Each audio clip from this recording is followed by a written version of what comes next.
Hey guys, welcome back. This is Steve Huff from stevehufpphoto.com. Today I want to do something fun, something different, and it's going to be just for fun. Remember those words, just for fun, because this is not a scientific experiment. Just for fun. For years, I've been doing crazy comparisons over at my website. So the other day I was out with the Leica Q2 because I'm going through my review process, and I'll have that up soon.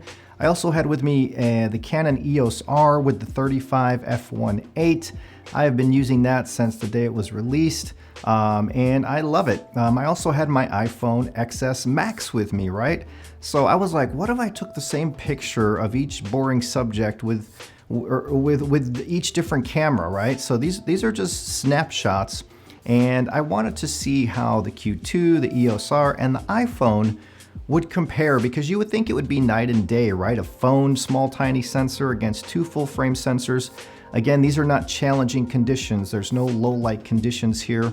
This was just out in the daytime and using the iPhone's portrait mode, which puts that fake bokeh and fake depth of field in. But they've been getting better at doing that in these phones, right? And keep in mind, the phone, a lot of people say, well, a phone is just a phone camera, but these phones are up to like $1,300 or so. It's not cheap, but the cameras are getting better in the phones. It still doesn't replace the tactile feel, ergonomics, control, and satisfaction that we get from shooting a real camera.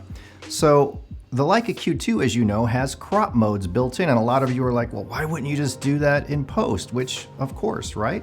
The Leica has a 28mm f1.7 lens, full frame sensor, and they give you the opportunity in camera via a button to crop within the camera to 35, 50, or 75 millimeters.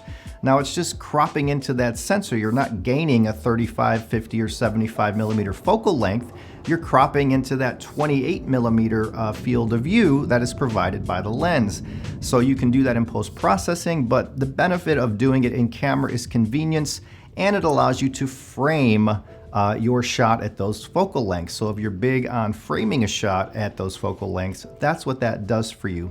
Also, I shot JPEG and RAW with these, and one thing I said in my Q2 first look video is that when I shot crop mode in RAW and JPEG, my RAW was cropped as well. And I stand by that because I'm an OG. I use Photoshop and Bridge with Adobe Camera Raw.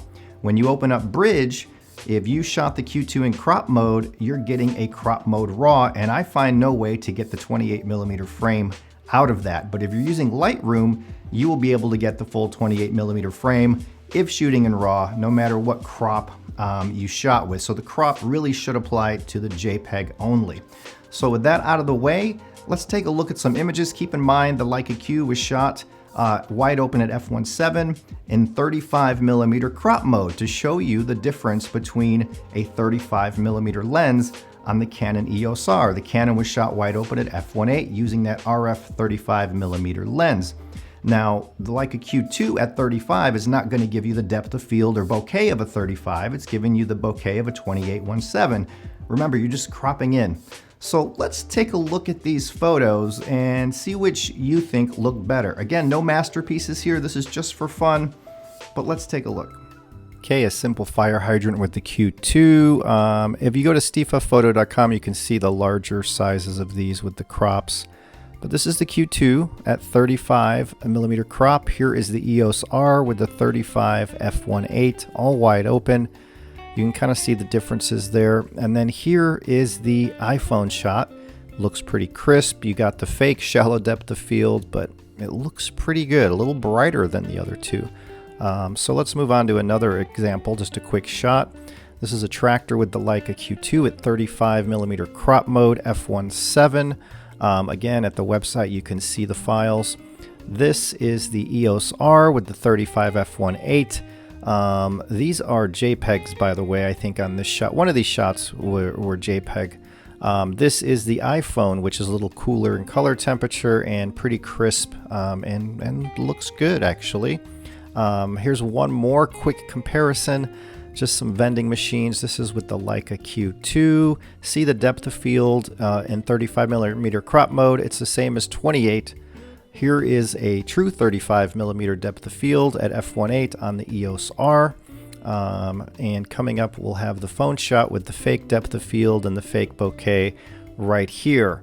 And this is an iPhone XS Max. There you go. So there you go. I posted this on the website yesterday and everybody was like, wow, the phones are looking pretty good these days. And I agree. For certain things, when you're out and about, simple shots, an iPhone or a smartphone can do really well. And you know, look at what the #1 camera in the world is today. It's the smartphone. It's not a Leica. It's not a Canon. It's not a Nikon. It's not a Sony. It's the smartphone. And I always like to say these cameras like the EOS-R, the Sony a7 IIIs, the Nikon Zs, all these cameras are better than 99% of us. Most of us don't use these cameras to their full capabilities. There's a lot of drama and complaining these days about digital cameras when any of them can do what we need them to do if we exploit their full capabilities. Now, I've been shooting for 20 some years and, I'm like right here when I want to be here. So I learn every day. We all learn. We continue to learn. So I always say choose the tool that motivates you to use it. Whatever fulfills that passion inside. For some that's a Leica. For some that's a Sony. For some that's Olympus. For some that's Panasonic. For some that's Canon or Nikon or Leica, if I didn't say that already. So use what inspires you, because if you don't get out and shoot, what's the point? Some people are inspired by their phones, and if that's how it is, so be it. Use your phone. So I hope you enjoyed this crazy comparison just for fun.